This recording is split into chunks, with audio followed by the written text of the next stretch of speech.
নিজেও জানে যে মাও তো মা একজন বল, সে তোর জন্য অপেক্ষা করেছে। তাড়াতাড়ি চল, বেশি লেট করিস না, আমারও দেরি হয়ে যাচ্ছে। হ্যাঁ, আমি রেডি হয়ে গেছি, কিন্তু তুই তাড়াতাড়ি আয়, অঞ্জলিটা দিবি, আমি তোর জন্য অপেক্ষা করে বসে আছি। বলছিস? কথাটা ঠিক। তাহলে চল ঝটপট রেডি হয়ে যাই, তুই কিন্তু ওয়েট কর আমার জন্য, আমি আসছি। চল তাড়াতাড়ি রেডি হ, বাজে কথা বন্ধ কর, পিরিয়ড হচ্ছে কিচ্ছু হবে না, ঝটপট রেডি হয়ে আয়, আমি তোর জন্য অপেক্ষা করে আছি, কিন্তু মনে রাখবি কথাটা। উফ, বাপরে, প্যান্ডেলে অঞ্জলি দিতে গেছিলাম, কি গরম রে, তোকে কি বলবো বেটা।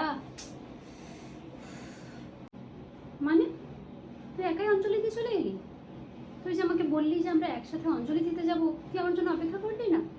আমি তোকে বললাম যে আমি তোর জন্য অপেক্ষা করছি, তুই তাড়াতাড়ি রেডি হয়ে আয়। আমি জানি না তোর কতক্ষণ সময় লাগবে, আমি তোর জন্য অপেক্ষা করবো, তাই আমি চলে গেলাম, একে অঞ্জলি দিয়ে চলে এলাম। কেন মিথ্যে বলছিস বলতো আজকে? দাঁড়া, আমি ব্যাঙ্গারটা পরে নিই, আমি তাহলে রেডি হয়ে যাবো, তুই অঞ্জলি দিয়ে আসো। আমি বলিনি, আমি আসিনি তোর কাছে, তুই আমার অবস্থাটা দেখ, আমি